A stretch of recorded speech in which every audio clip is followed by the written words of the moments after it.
Welcome to IDD Get to Know Me, a mental health podcast where nothing is off the table. Wait, what does IDD mean? IDD stands for Intellectual and Developmental Disabilities.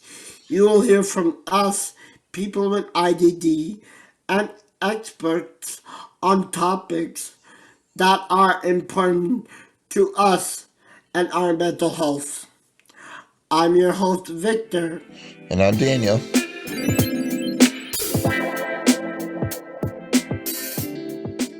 On this week's episode of IDD Get to Know Me, we get to know our self-advocates and hosts, Victor and Daniel. Victor, how you doing today? Well, I'm well, I'm bored in the house and I'm in the house bored. I'm bored in the house and I'm in the house bored. And how are you doing today, Daniel? I'm doing good. I'm sitting here in sunny my bedroom, um, where I've been for about the last 7 or 8 months, I'd say.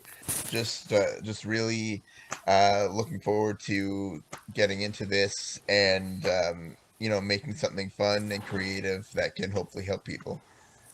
That's the whole point, right? To speak our truth and reach a wide audience and help people understand what people with developmental disabilities are going through.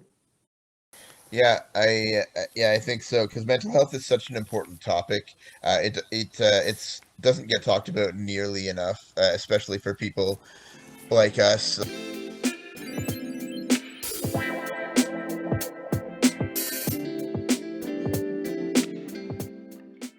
Um, in every episode, I think what we'll be doing is we'll be doing an icebreaker to help you, the audience, get to know us and our guests better. And to start us off, this week's question is, Victor, if you could teach a class on one thing, what would you teach? I would teach gym class because it combines my two favorite things, being wild and unpredictable and having an organized sport. What about you, Daniel? What would you teach? Yeah, I think that's a great idea. Although I'm not nearly as, let's say, physically inclined as you. So more power to you.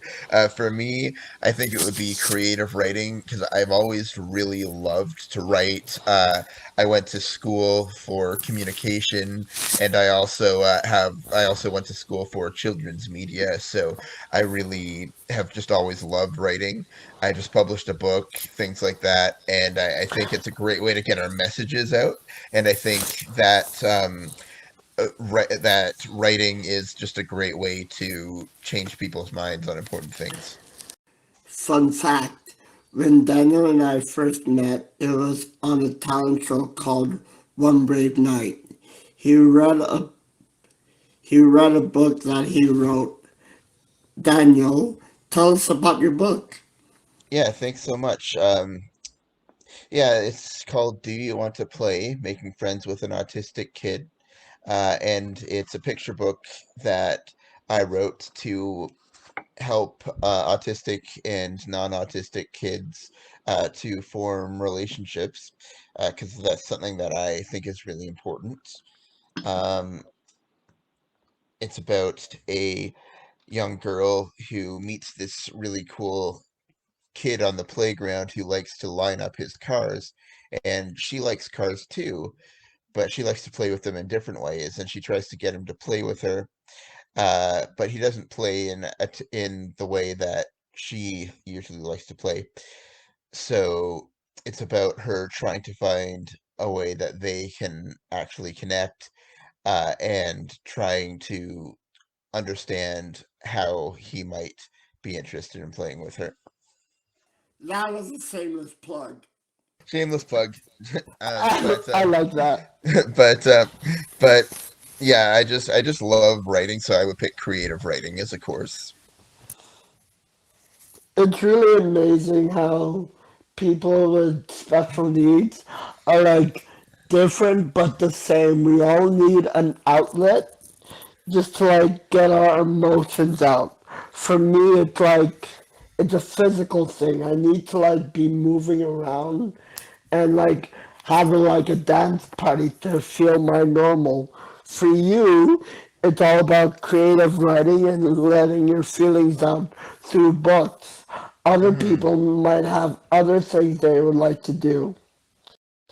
Yeah, and Victor, one other thing you like to do is talk about polar bears, right? Daniel, do you know how much a polar bear weighs? How much? Enough to break the ice.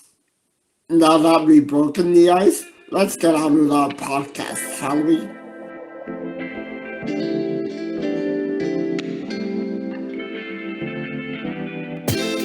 So, Daniel, what do you do for work? So in terms of KMH, I'm a peer support worker, which means that I am someone who helps people who have intellectual or developmental disabilities to get involved in our research projects that we do. Because we think it's so important whenever you're doing research on a certain group to have members of that group on the research team in order to make sure that you're getting the right results and that you're asking the right questions. Of what I do around here, I'm also a registered social worker, although that's not my position at CAMH. So, Daniel, you do a lot of public speaking. What is that like? Yeah, so thanks for that. I do a lot of public speaking. I'm a motivational speaker as well. I talk throughout Ontario and in other places about my experiences growing up autistic and how parents can help their kids to live strengths-based lives. And I just think it's so important to get that kind of message out there. Um, People, I think, mostly want to learn and they want to know how they can do things better. And the response that I've gotten over the last 15 years I've been doing this has just been phenomenal. I've had parents come up to me and cry after my talks because they realize they now understand their kid. I've had parents come up and say they just learned more in the last 10 hours or in the last few hours than in the last 10 years of looking for answers. So it's been very gratifying. Thanks for that question. Do you find this work meaningful? Has anything ever happened at your speaking events that meant a lot to you? Yeah, I mean, lots of times. Well, there was a time, for instance, when I was giving a little talk at a little church somewhere near Oshawa, and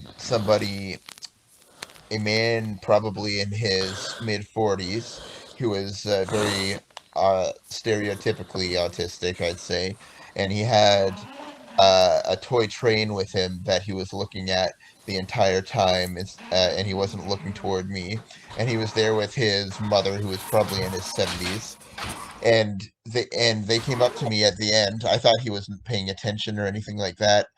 They came up to me at the end, and uh, she had a laminated sheet with the alphabet on it, and uh, um, he pointed at the letters to say a message, and he said, "Thank you so much, Daniel, for telling people how we feel. We have so much in common." And that kind of message is just really it really struck home with me. It really touched me, and that kind of thing is why I do what I do. Wow, that's a beautiful message, Daniel. Thank you for sharing.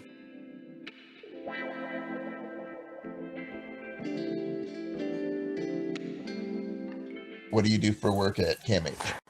I'm an um, Israeli advisor for CAMH. I do lots of advising for people just to help the doctors understand how people with special needs like work, how people with special needs like think. Like I'm recently doing a 6 week course Hmm. with Irfan Jiwa. Shout out to Irfan, my boss. We're doing a 6 week course about how people in different parts of Canada are dealing with this whole pandemic. So shout out to Irfan, the one man organizing machine. And he definitely didn't tell you to say that. No, I'm not getting paid for that. And And Victor, I think you had a bit of a story you wanted to tell about some of this stuff, did you? yeah, so when I was like in in school, like I was always being discriminated for being like the kid who's outgoing and outspoken.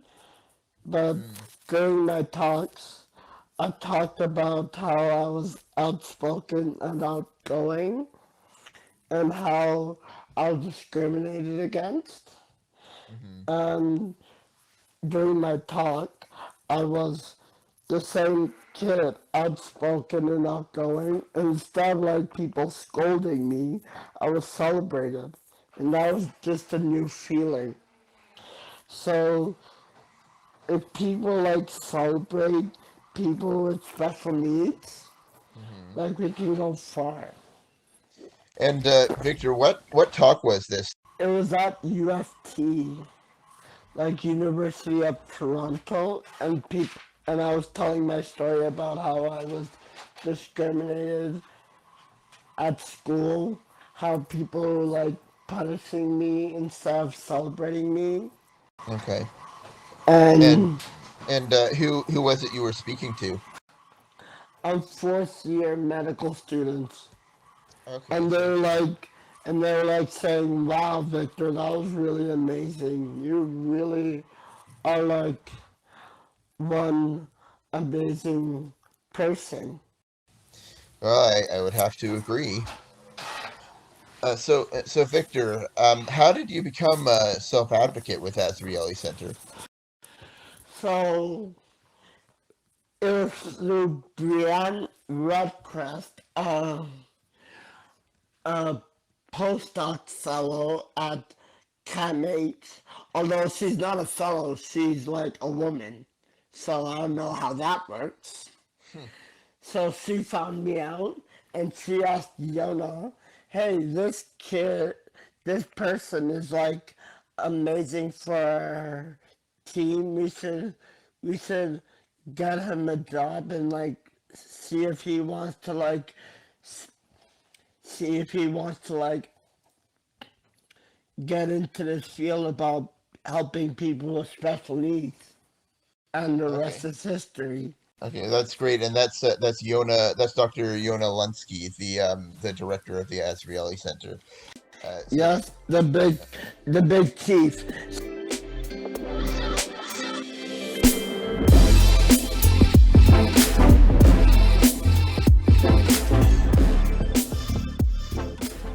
So, I don't know about you, but I'm excited about our podcast. Are you excited about our podcast, Daniel? I am. Thanks for listening, everyone. We'll see you next time on IDD Now You Know Me.